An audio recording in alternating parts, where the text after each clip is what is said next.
And it is now my pleasure to introduce friend and colleague Strat Maloma, Associate State Director for AARP's lead on frauds and scam.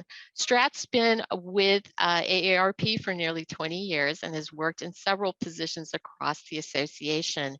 He is currently Associate State Director working out of our Pasadena office in Southern California, and he acts as the state's lead on Fraud Watch Network and AARP California's technology strategy. He recently completed an interview series in October and November on cybersecurity, which is available for you to see on AARP's YouTube channel if you're interested. Thanks for being with us today, Strat. Thanks, Sophie, and it's always a real pleasure working with you on this important issue. Hello, everybody, and thank you for joining us. Welcome to today's conversation. Well, without further ado, let's meet our guest for today's conversation, who will give us some tips on how we can avoid holiday frauds and scams, stay sharp and protected during this time of the year and year round, as well as shed some light on questions that we have. Joining us today is Jason Collom, who is a senior inspector with the San Francisco District Attorney's Office. Jason served as a police officer for 26 years. He worked for 8 years as a patrol officer before being promoted to detective some 18 years ago. Prior to Jason's time with the District Attorney's Office, he was a special agent serving under Vice President Kamala Harris at the California Attorney General's Office. He is a founding member of an international work group established in 2012 to investigate and prosecute various overseas frauds syndicates that target ethnic Chinese communities across the globe. And his groundbreaking work has been recognized by Interpol. Jason has testified as an expert witness with the US and with the United States and Canada, and has presented various white-collar organized crime case studies to law enforcement and prosecution of professionals from over 15 countries. Before embarking on his full-time law enforcement career, he taught Asian American studies at UCLA and has led students to volunteer in underserved communities in Los Angeles. Welcome, Senior Inspector Jason Collom. It's always a pleasure hearing and learning from you about the things that your office is working on and things that you're seeing that we should be concerned about. Jason, before we get into your presentation, I do want to ask you to give our audience a sort of a sense of, maybe you can tell us a little bit about what role you play as a senior inspector with the San Francisco District Attorney's Office and in preventing frauds and scams. Strat, it's my pleasure to be here, and it's always a pleasure to work with AARP over the past few years. Thank you for giving us an opportunity to speak with your audience. And I want to stress that the San Francisco District Attorney's Office firmly believes in the prevention of crime and supporting victims of crime. So I've been, as a senior inspector, I've been working in a specialized horizontal prosecution unit for 10 years now. And my work differs from that of a detective at a local police department in that my partner is not another gun-carrying detective, but rather an assistant district attorney who's a prosecutor.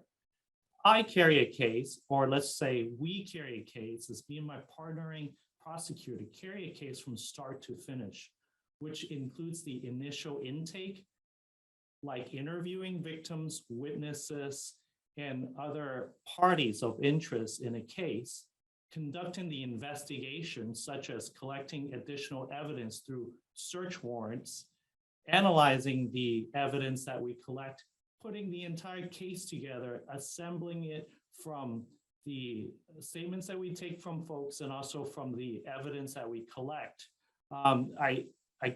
We issue the warrant and I make the arrest. And at most police departments, the detective's job stops there.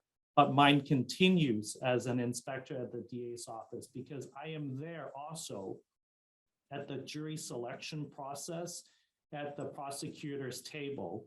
I go through the trial and I also provide expert testimony when necessary. And I remain there for remain on the same case with the prosecutor throughout sentencing and the restitution process. And especially important for seniors, I become the single point of contact for victims and their families. As you can imagine, a lot of us have dealt with government bureaucracy. A lot of times, one person we contact is not going to be the same person we deal with down the line, and we get referred over and over again to different people. That is different in a horizontal prosecution unit such as mine. I am the single point of contact. I make the travel arrangements if necessary. I even provide the information on lodging and arrange for lodging for overseas victims. They won't get called. They don't need to call the courts to find out when their appearance is. All they have to do is call me. This way, it lessens the confusion with our victims. And also really important is that since we do get so many unwanted calls, now they know that everybody else that calls them has nothing to do with their case, and they can always seek advice from me before they talk to anyone.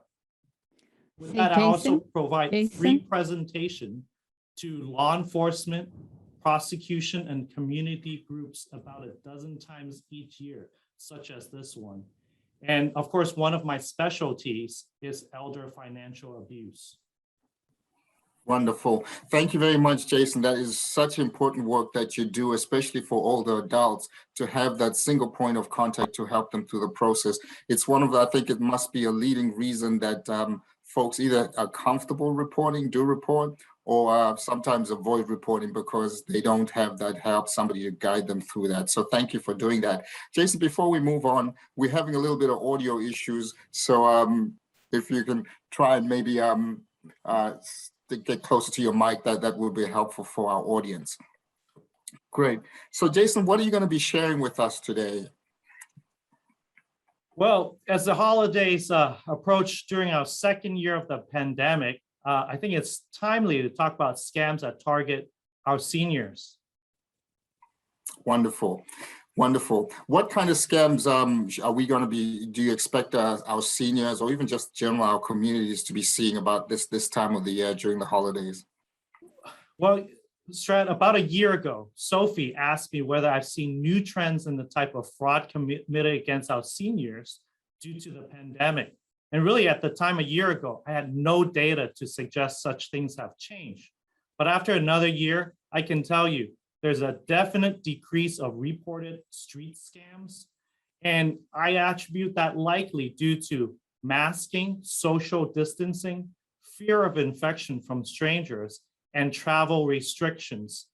And in terms of travel restrictions, probably one of the key points that I'll touch upon when we go through the case studies, because we have dealt with many cases where the fraudster traveled from Europe, Australia, South America, Asia, and as far as Africa to commit their crimes here. So definite decrease in street scams likely due to all the above factors. Great. That's really interesting. Even though there is a decrease, can you tell us about what these types of street scams are?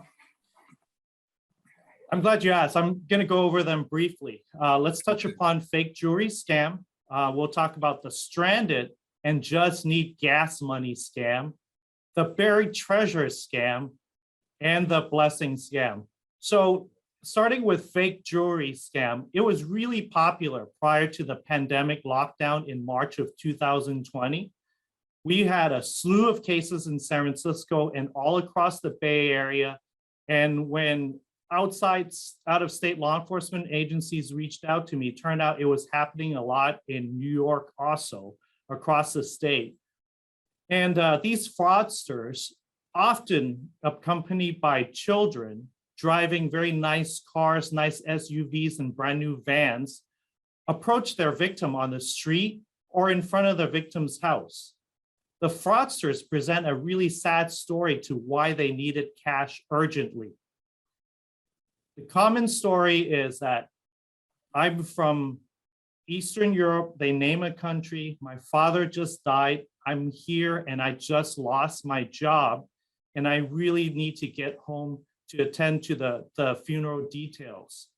I have this beautiful watch, name brand watch, or I have this solid gold family heirloom that I'd like to just get cash for as soon as possible, as much as I can.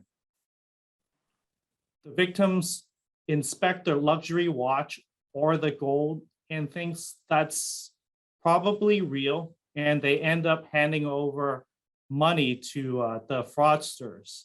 And these cases have netted the fraudsters thousands of dollars. And in some cases in San Francisco, and what I've seen along the peninsula is that there are cases where the victims brought the fraudsters back to their house so the victims can retrieve their cash that's stashed in the house. And while the fraudsters were inside the victim's house, one of them distracts the victim and the other goes through the house and burglarizes it. So the losses is not just in the cash, it's also in the burglary of what the take is when they come to your house. The second is a very popular scam for many years. Stranded, quote, stranded and just need gas money scam.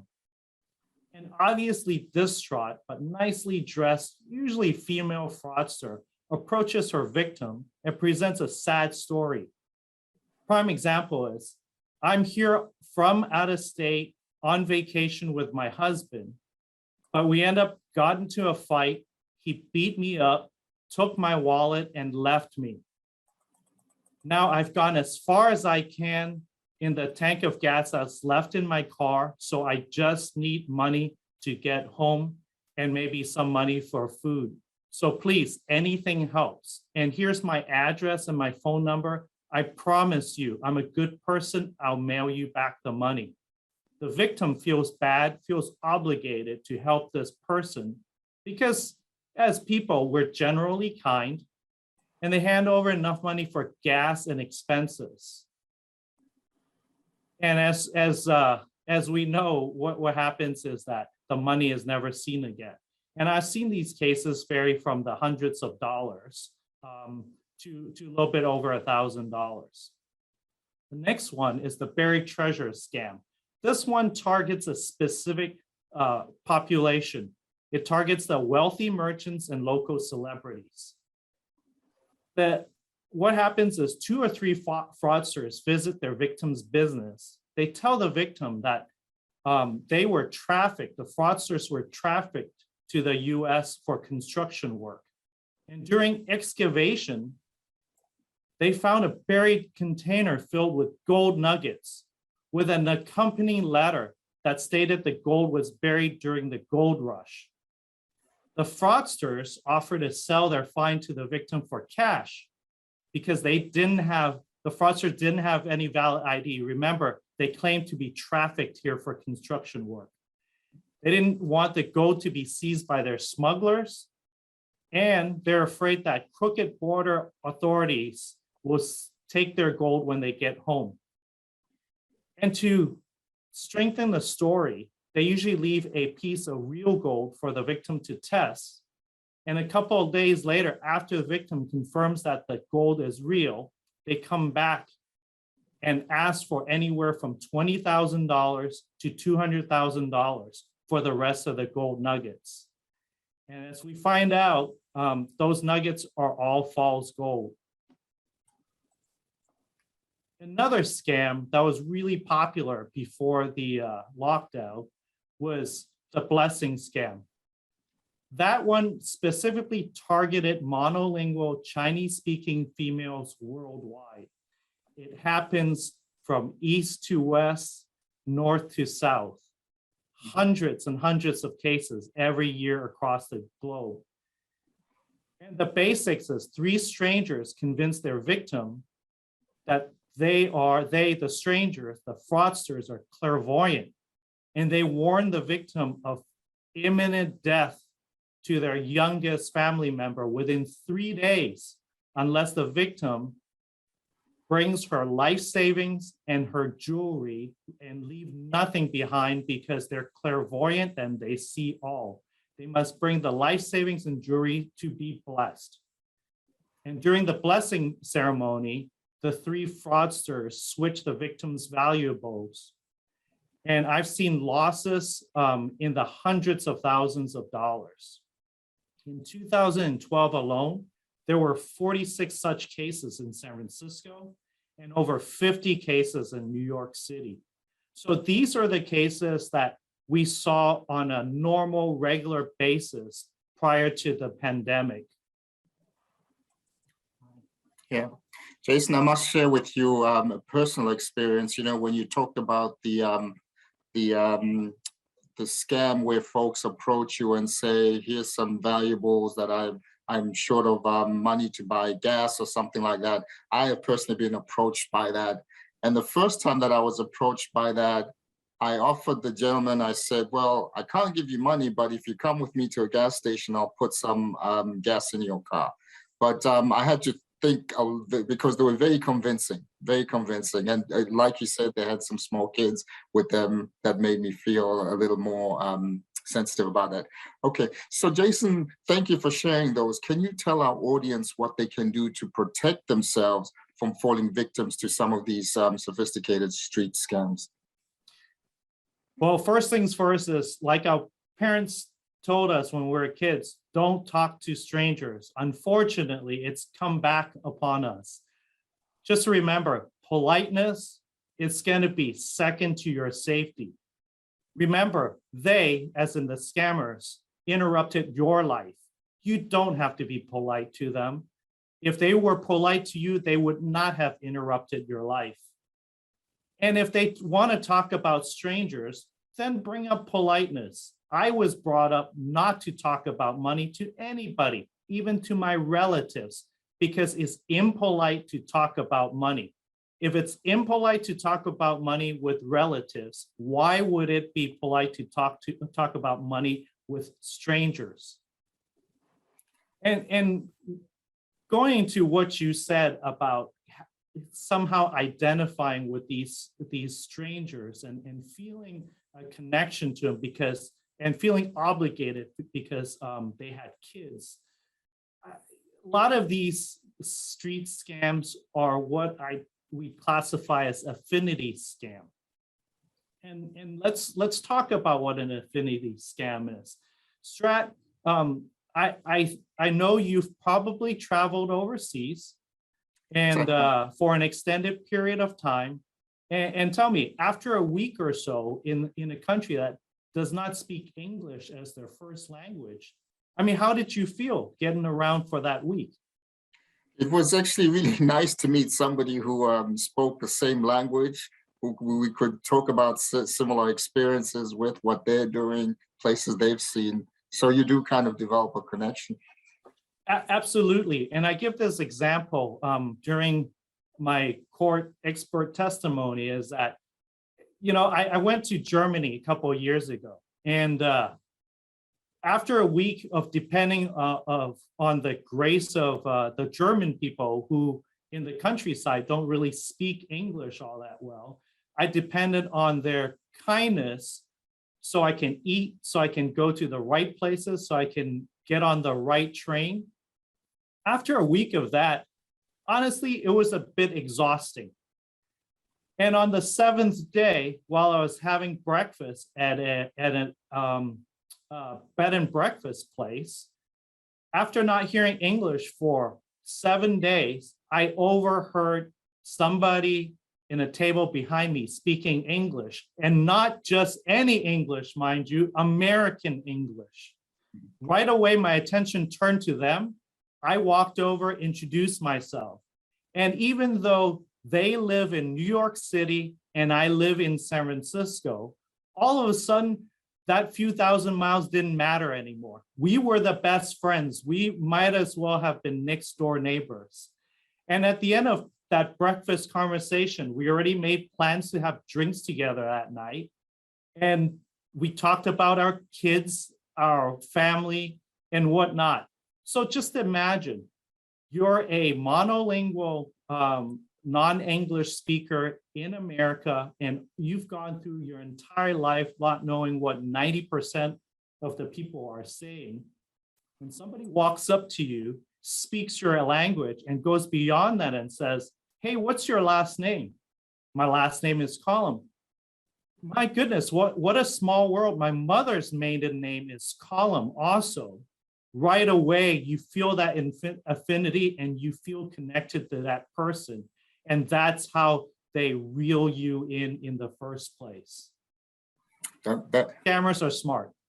They definitely are. They definitely are. And they're not shy about manipulating any little point that they can. Thank you for sharing that. So Jason, let me ask, with the decrease of reported street scams, are you seeing a corresponding rise in other types of scams? Yeah, absolutely. So instead of being on the street, I'm seeing more of the scams that take place in the cyber world. One of the scams that I see is the romance or the friendship scam. The other one is the telephone extortion scam. And I've seen since late 2020, I've seen this huge first time emergence of cryptocurrency used as a prop or a medium of money transfer. Prior to November of 2020, I've never seen a case that involved cryptocurrency as a prop or medium of money transfer, but that has definitely changed in 2021. Great. And what can you tell us about the romance or friendship scams that you're seeing? According to AARP, in 2020, romance scams resulted in the biggest financial losses amongst people 60 and over. So a romance scam it's usually, it's initiated through social media messaging like Facebook, TikTok, and Telegram. And as the friendship progresses, the victims are directed to encrypted communication apps such as WhatsApp and WeChat. The scammer usually presents themselves as wealthy, successful, or professional, but makes up various reasons why they need cash immediately. And alternatively, the scammer convinces their victim that they too, the victim also can get rich easily. And the victim just needs to send cash to the scammer who will help the victim invest. Wonderful. Let me ask, I think a lot of times when we talk about romance scams, people say, you know, this couldn't happen to me. That person maybe just wasn't smart enough, or how could they fall for something like that? So it always helps to sort of know. Could you have a case study that you could share with our audience that could help relate to some of the things folks go through and why folks tend to fall for romance scams? I'm happy to do so, Strat. And these are real cases from San Francisco that came across my desk. Patrol's taken report on these, and I've looked into them and spoken to the reporting parties firsthand. So the first case I want to talk about involves a female in her 60s. She met a person through social media, developed a relationship with a person claiming to be working on a major construction project in Sweden. And within a month, the victim wired over $140,000 to invest in the stranger's project so they can retire together worry-free. And to go a little further, after not hearing from this initial stranger or her lover for a week or two, she suspected that she was scammed. So she turned back to social media, to Facebook, and hired a fraud investigator who claimed to specialize in these types of cases. And after wiring that fraud investigator over $130,000, nothing happened. So the total loss to this female in her 60s was $270,000. Wow. So I want to go through kind of more the timeline. I want your audience to see how fast these types of cases can progress. So I'll refer to the report. So on October 19th at approximately 8 p.m., a person through Facebook reached out to the victim requesting to be a friend. And the victim thought, the stranger looks nice, fits my age group, and sounds interesting because he works in Oslo, Sweden. By November 2nd, remember the initial contact was October 19th. So they began a relationship, talking about their lives, talking about private events, things that you wouldn't usually discuss with a stranger. By November 2nd, the victim already wired $13,000 to the stranger because he needed somebody to help in funding the investment in Sweden. And about 8 days later, by November 10th, the scammer convinced the victim to make 2 more wire transactions. And both of the wire transactions came up to total of about $140,000. So the scammer kept giving the victim excuses as to why he couldn't come visit her in the US and get married like they say.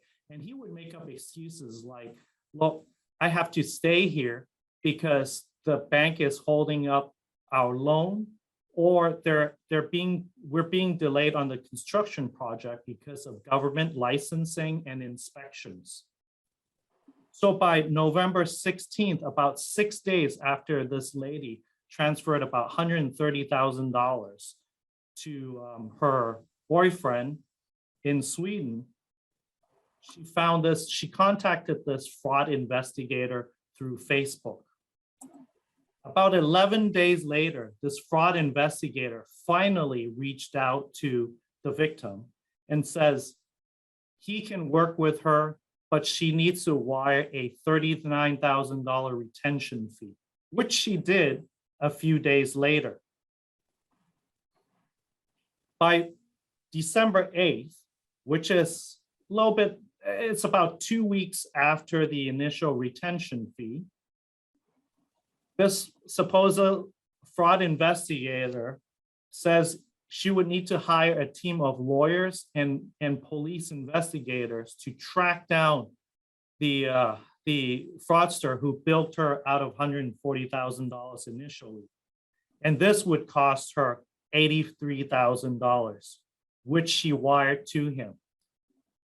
On the same day that she wired $83,000 to this alleged fraud investigator, he sent her a very urgent message saying that they just tracked down the perpetrator from the original case in Italy, and they would need $10,000 of travel expenses to get to Italy to arrest him.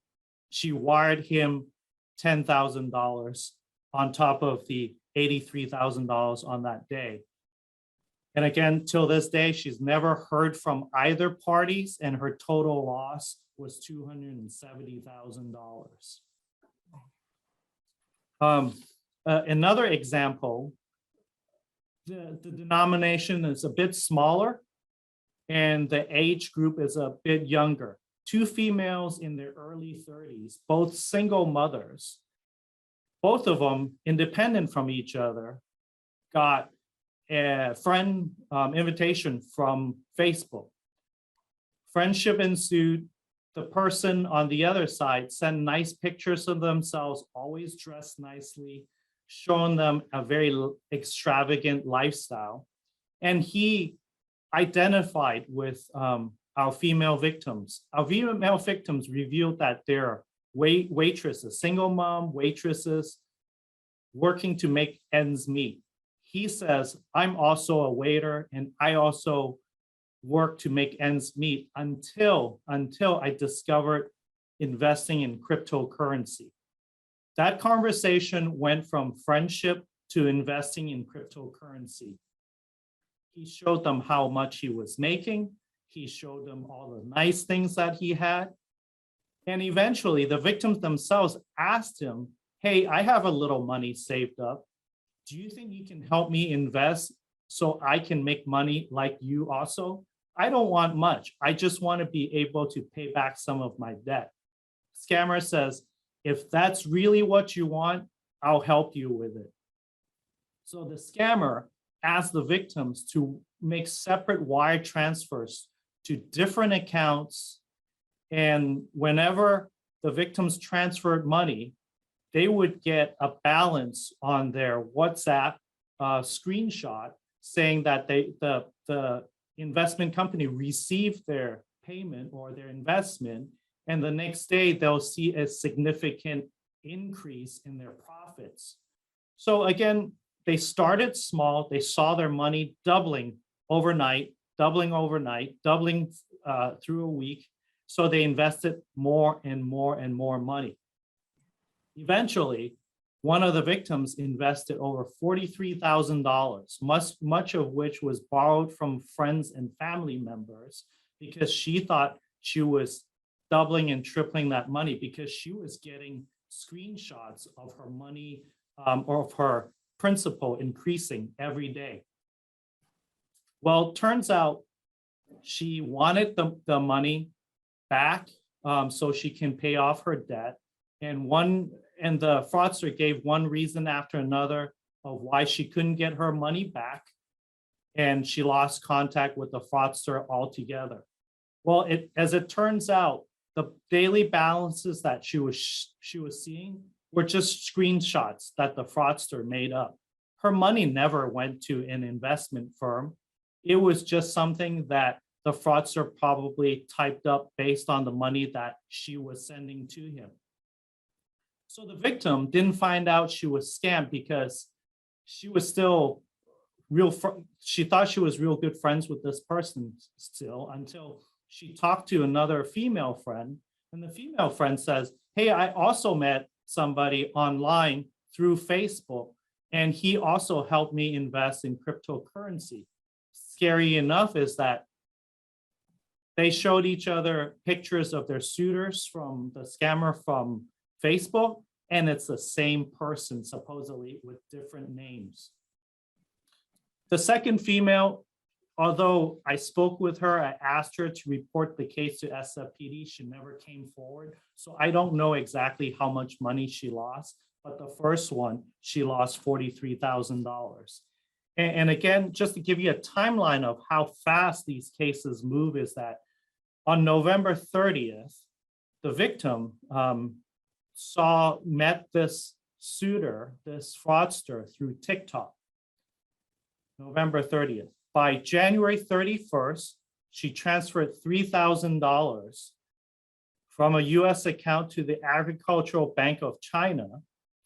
And 2 days later, on February 2nd, she transferred $8,000 to Wells Fargo Bank.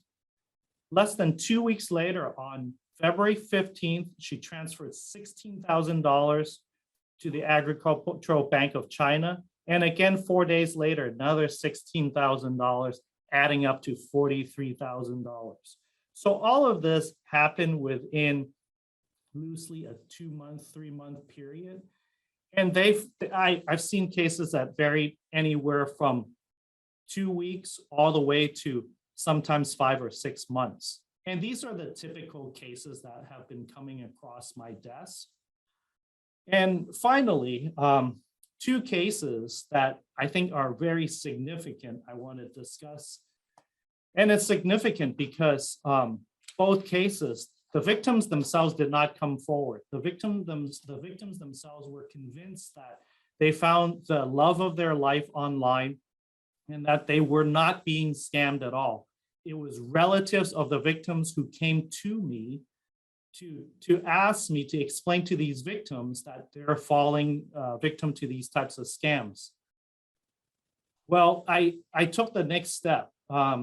I took it one further. I asked SFPD Patrol to send uniformed patrol officers to these premises to visit the victims at their homes to let them know, hey, look, you're probably being scammed right now because there are lots of these cases going on at the moment.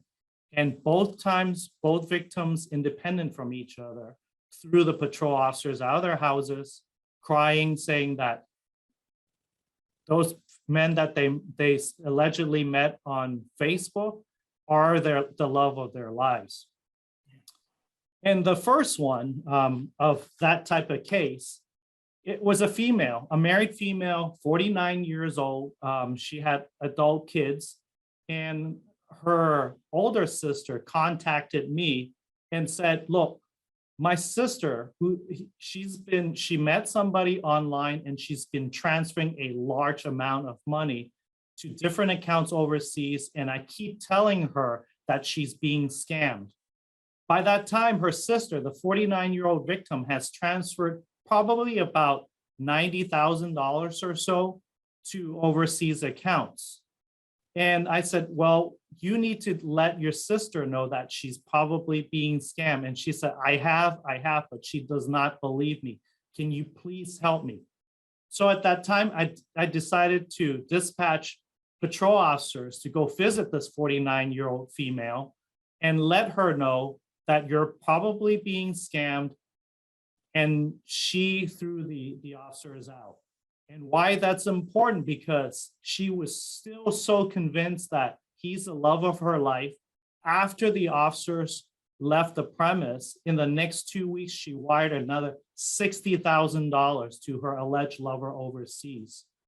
She didn't come forward and report this to the police till about 2 or 3 months after her very last wire transfer. It took her 2 or 3 months not being able to reach the scammer before she's convinced that she might have been scammed, and she reluctantly filed the police report. And sadly, by that time, it was almost hopeless to try to recover money that she sent overseas months and months ago. The second one, where the officers responded to the victim's house, this time it's a 40-year-old single mother. And aunt noticed that there were large transfers out of her account to also different accounts. And so aunt went over to the house to try to convince the victim that you're being scammed. Aunt called me and says, look, she doesn't believe me. Can you please help me? Again, I dispatched SFPD patrol officers to stop by the house with the aunt and try to explain to this 40-year-old female that you might be being scammed.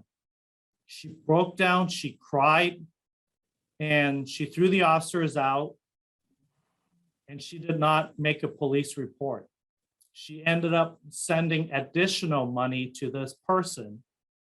And how this person was able to convince this 40-year-old female that he needed money is that, well, at the time he was on business somewhere else, and he was going to transit through Turkey to come to San Francisco to marry her.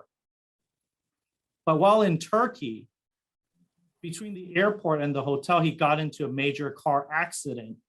So now he's in a hospital in Turkey with no insurance, all because he wanted to come to the US to see her, to marry her.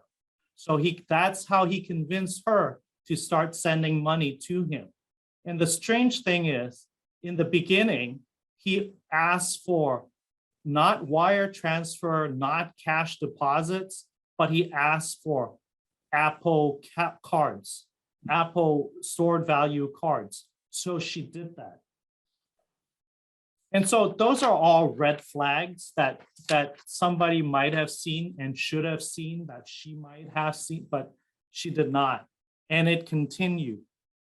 And between August and October, just a matter of about two months, she ended up transferring between Apple cards, buying Apple cards, and later on wiring money. She lost at least $15,000 that cannot be recovered at this time. And again, red flags. Red flags is that even though this one person says, I'm in the hospital, I need money, why would he need money in the form of an Apple card?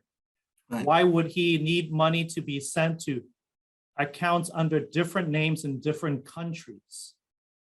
Those are all red flags. And sadly, again, we were not able to recover any money for this victim.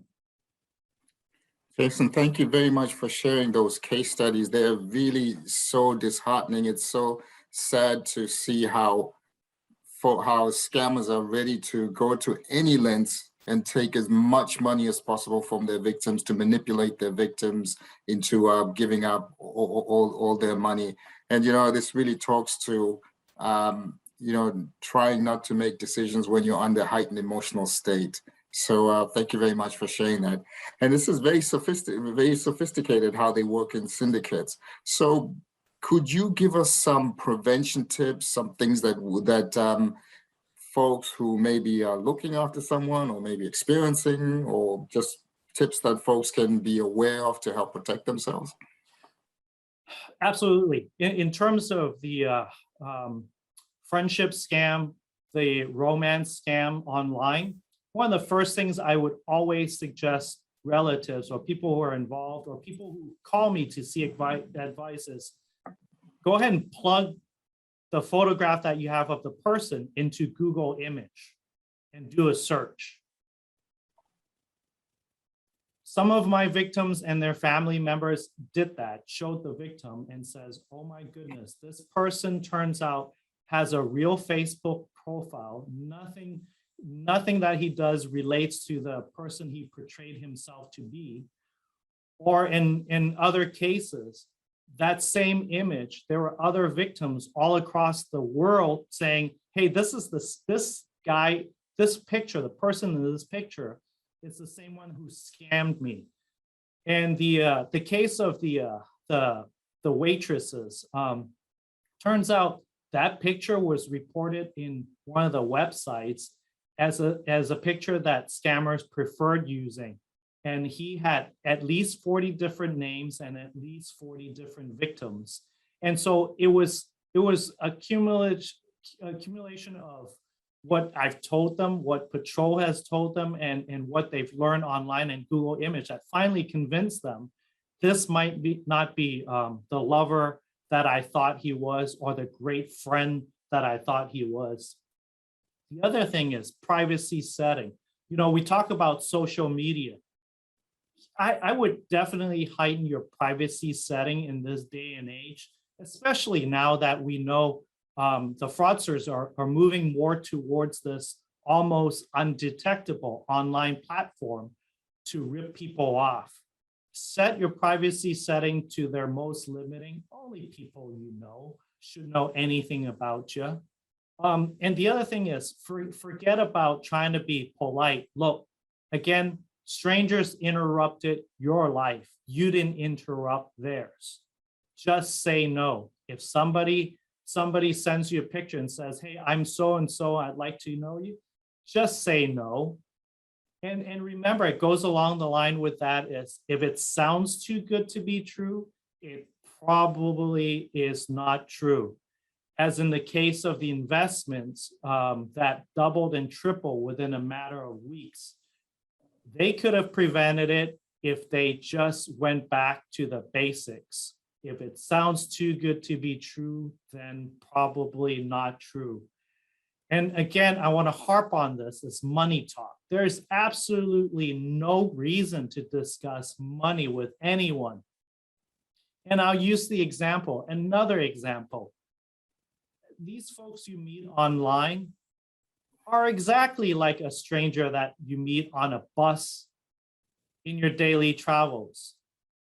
If you're uncomfortable talking to a stranger that you met on the bus about your personal finances and money, why would you be comfortable enough to talk to a cyber stranger who can be anywhere in the world about your money? There is no anonymity. Anonymity doesn't exist in this world anymore, as more and more of us are using social media. You think that they don't know enough of you to take advantage of you if you talk about personal finances? They do. just from what you post online, they know where you live, they know what you do, they probably know many things about your family at the same time. So don't talk about money, please. That's a very good tip there and a very good question to ask yourself. If you wouldn't talk to a friend about money, why talk to a stranger on the bus about money? It's a good way of putting it. Thank you for that. Okay, let's talk about telephone extortion scams. Can you tell us about those, Jason? Yeah, let's begin by explaining what extortion is. Strat. According to the California Penal Code, extortion is the obtaining of property from another with consent, but induced by wrongful use of force or fear. And in terms of the telephone extortion scam, we're talking about fear. So how these lay out, how it works is it usually starts as a robocall that urge immediate action, such as pressing a number on the keypad to connect to a live representative. And during the initial poll, we saw 100% of folks who are listening in, tuning in, have had this happen to them. And as you know, a threat is used, and the threats range runs the gamut. It goes from threat of turning off your utilities this afternoon to arrest, to even extradition to another country, sometimes in another, in a third world country to stand trial. Kind of plays on your fears, right? But the bottom line is, in order to get out of all these bad situations, they'll tell you your money will solve all of your problems.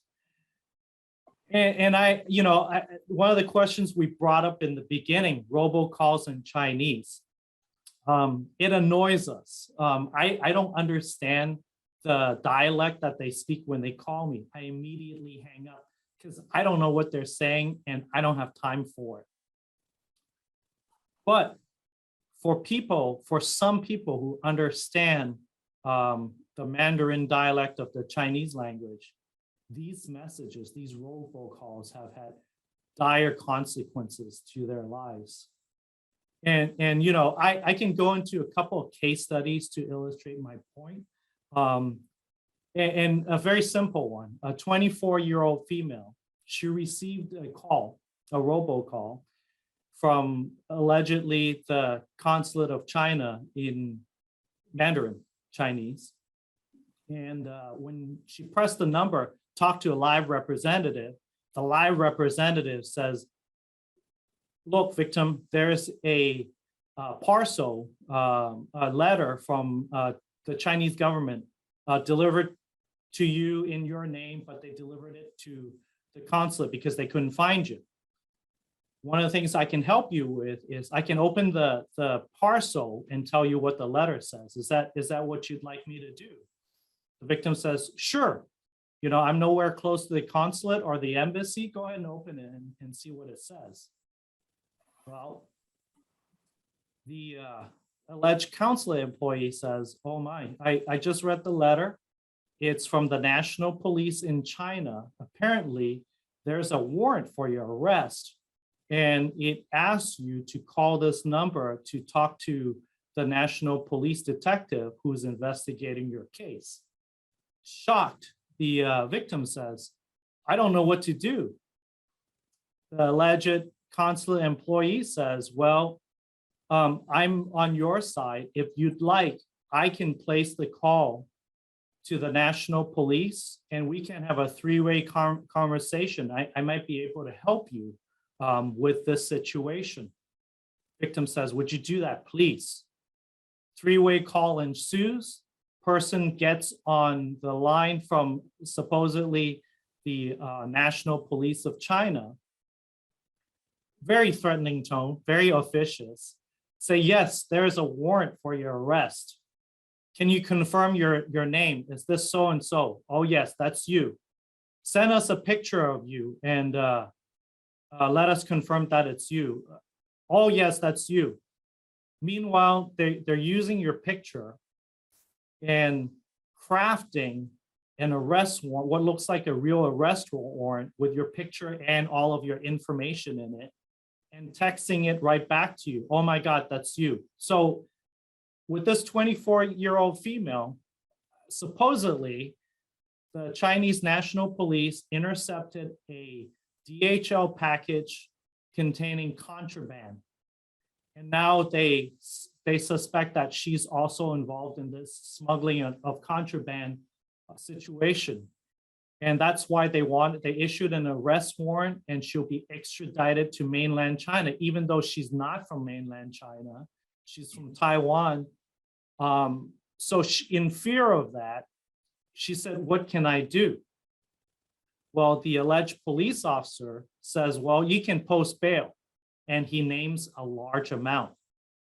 And the victim says, look, I can't afford, $200,000. I can't afford to fly to China to go to court to sort this thing out now.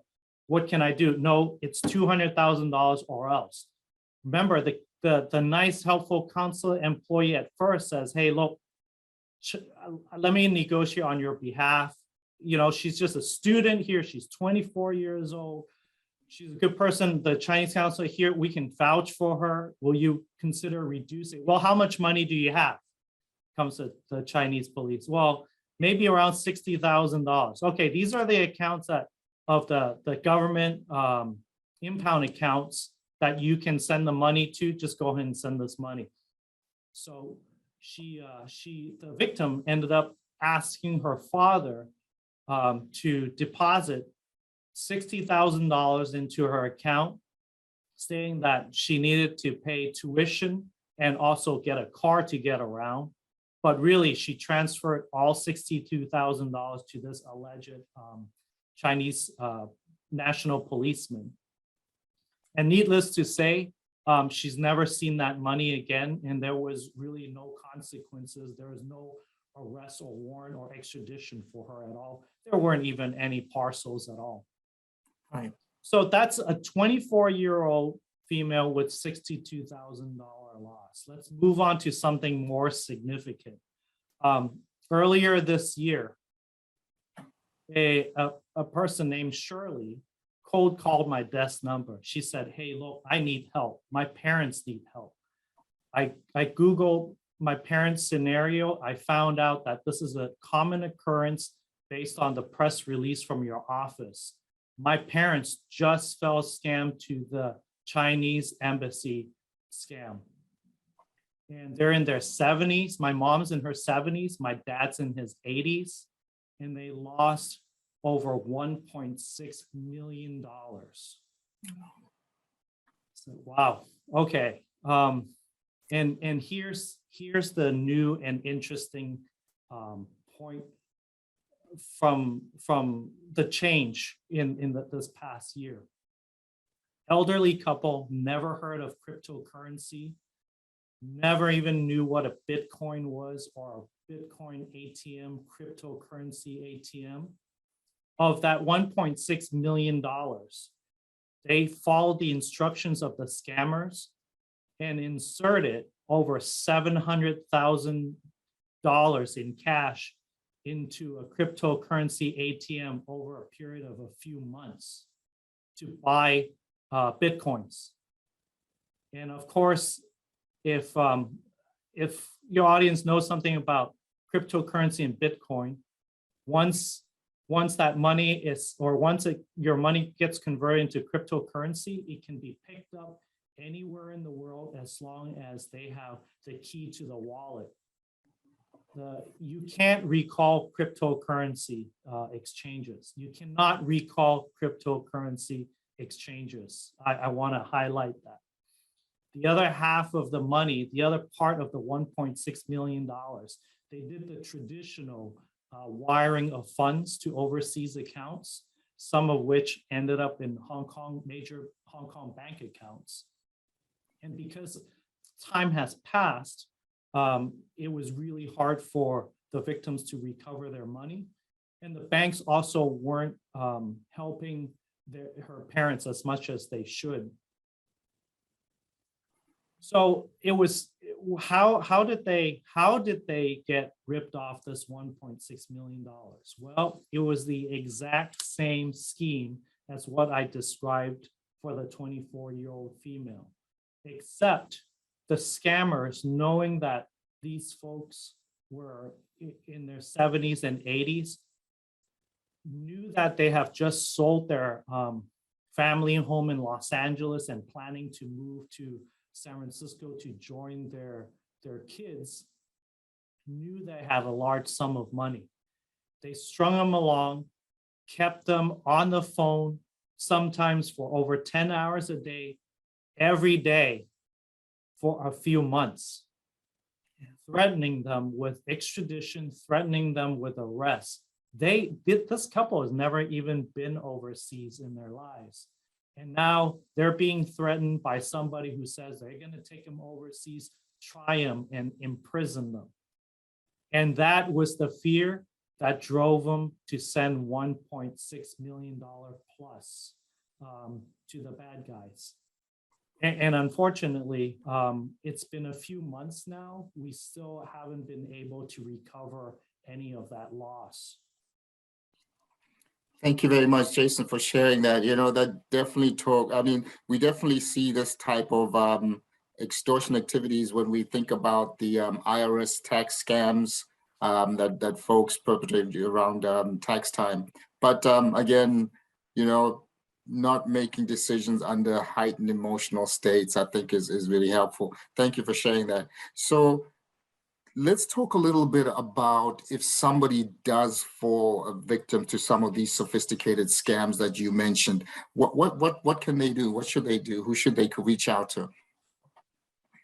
So just remember, time is of essence. And I'm going to give you some resources for 24-hour support too. So first things first, let's turn our attention to the slide. Recall the wire. If you wired the money anywhere, domestic, overseas, go back to the bank and try to recall the wire. Second is make sure you can do all this all at the same time. While you're at the bank, you can file an online report on your smartphone with the FBI's IC3 website. So it's ic3.org. It's a combination of the FBI, the FTC, and another federal enforcement agency. I believe it's the Treasury agency. And once you file that report online, that initiate the investigation from the Fed side. Really important to file a local police report, because even though you filed a report with the FBI or the IC3 online, there is no case number that's associated with that. And because it's an online report, the federal agencies are not able to confirm you are in fact who you are. And why is that important? It's because when it comes tax time, because a lot of my victims withdrew money early from their 401ks or from their IRAs, there are tax penalties for early withdrawal and also for early distribution or distribution tax, income tax on distribution. So when you file your taxes, you're gonna need to prove to the IRS that you were a victim of fraud and that's why you did your early withdrawals. And there is no report number that you can provide to the IRS to prove that you're a victim of fraud. Only the local police agency can give you a police report number and also confirm who you are by looking at your ID physically. And I understand from talking to many, many, many victims over the years that unfortunately, not just in the Bay Area, but across the country, the local police departments sometimes turn away these types of white collar crime victims. The excuse is always that, well, it sounds like you willingly gave your money away or will never catch the perpetrators because who knows where they are.